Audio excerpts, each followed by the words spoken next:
उत्तराखंड राज्य की राज्यपाल बेबी रानी मौर्य के इस्तीफा देने की खबरों के बीच आज उन्होंने राष्ट्रपति को अपना इस्तीफा सौंप दिया है। राजधानी देहरादून में आज मोहिनी रोड स्थित एक्सप्रेस भवन में ITV हिंदुस्तान एवं कृष्णा मेडिकल सेंटर के तत्वाधान में फ्री वैक्सीनेशन कैंप लगाया गया।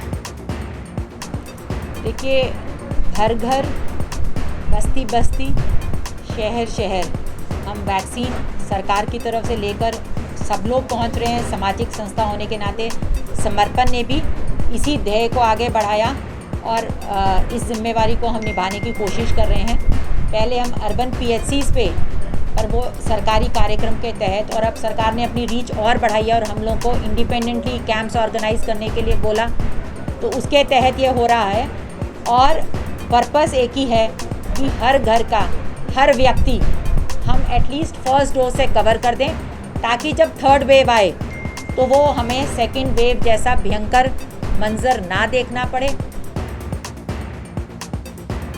उत्तराखंड में चुनावी सरगर्मी तेज हो चुकी है। 2016 में कांग्रेस छोड़कर बीजेपी में आए नेताओं का विरोध अब तेज हो चुका है। साथ है और बहुत हमको अब राजनीतिक लालसा भी नहीं है, लेकिन अगर किसी की उपेक्षा होती है, किसी को अपमान किया जाता है, तो हम सब लोग साथ हैं, काऊ भाई के साथ हैं, बिल्कुल कंधे से कंधा में। जब वो हमारे साथ उस बुरे दौर में है, मेरे एक अनुरोध पर एक बार मैंने उनसे कहा कि भाई हमें कांग्रेस छोड़नी है और अब कांग्रेस में नहीं रहना है।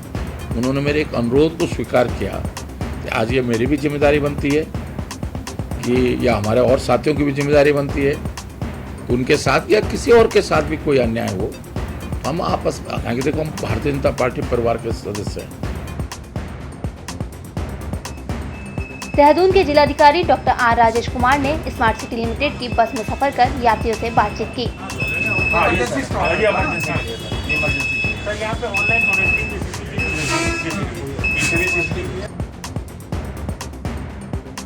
डोईवाला तहसील से SDM लक्ष्मीराज चौहान का स्थानांतरण टिहरी होने के बाद आज नवनियुक्त SDM युक्ता मिश्र ने डोईवाला तहसील में पदभार ग्रहण किया।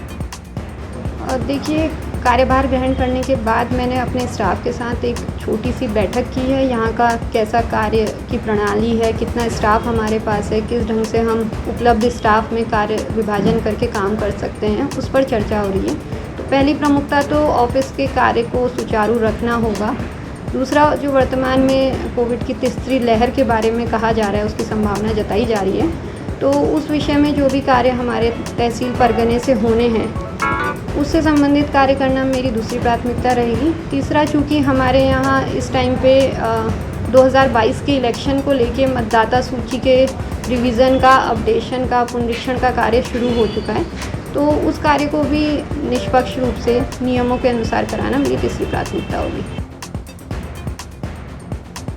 देहरादून के SSP जन्मेजय प्रभाकर खंडूरी ने हत्या का खुलासा करते हुए बताया कि पीड़ित पक्ष के द्वारा डोईवाला थाने क्षेत्र के अंतर्गत गुमशुदगी दर्ज कराई गई थी। बेसिकली डोईवाला थाने में एक गुमशुदगी दर्ज थी, तो दौरान गुमशुदगी जब विवेचना जारी थी, तो इस बीच रानी पोखरी में एक अज्ञात महिला का शव बरामद हुआ था। जब तस्दीक की गई तो जो अज्ञात महिला था वो वही महिला थी जिसकी की गुमशुदगी लिखी गई थी। उसके बाद विवेचना के दौरान CCTV फुटेज देखे गए, कॉल डिटेल्स निकाली गई, तो उससे पता पड़ा कि उस महिला के ही किसी जानकार द्वारा मर्डर किया गया है। जैसे जैसे 2022 का विधानसभा चुनाव नजदीक आ रहा है, वैसे ही सभी राजनीतिक पार्टियां अब एक्शन मूड में नजर आ रही हैं। हमारा विधायक कैसा हो? हमारा विधायक कैसा हो?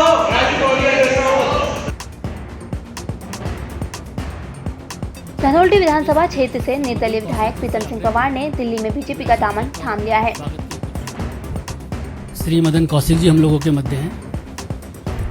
आप लोगों ने देखा होगा, आज उत्तराखंड के चुनाव के सह प्रभारी बने RP सिंह जी हम लोगों के मध्य है, संजय मयूख जी हम लोगों के साथ हैं।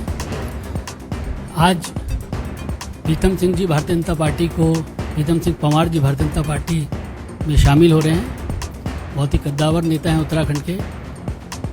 उत्तराखंड की यमुनोत्री विधानसभा से 2002 और 2012 में विधायक रहे।